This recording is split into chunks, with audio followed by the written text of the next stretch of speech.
একদিন এক সাহাবী রাসূলকে বলল, আমি তো সরাসরি দাজ্জালকে দেখেছি।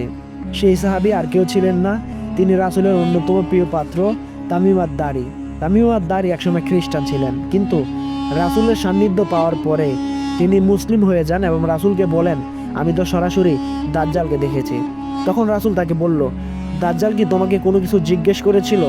তখন তামিম আদ-দারি বলল, হ্যাঁ, দাজ্জাল আমাকে 3টি প্রশ্ন জিজ্ঞেস করেছিল।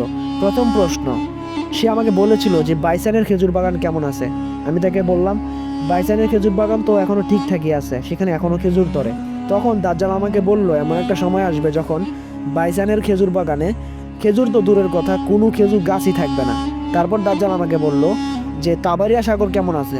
আমি তাকে বললাম, তাবারিয়া সাগর তো এখনো ঠিকঠাকই আছে, সেখানে পানি আছে। তখন দাজ্জাল আমাকে বলল, এমন একটা সময় আসবে যখন তাবারিয়া সাগরে কোনো পানিই থাকবে না, সেটা একদম শুকিয়ে যাবে। তারপর সে আমাকে বলল যে তুমি আমাকে দিনের নবী সম্পর্কে বলো। আমি তাকে বললাম, তিনি তো মক্কা থেকে হিজরত করে মদিনায় চলে গেছে। তখন দাজ্জাল বলল, এখন তুমি আমার পরিচয় শোনো, আমি হচ্ছি দাজ্জাল, যে কিনা একসময় এখান থেকে মুক্ত হয়ে যাব, তারপর পুরো পৃথিবীতে রাজত্ব করে বেড়াবো, শুধুমাত্র মক্কা আর মদিনা ছাড়া।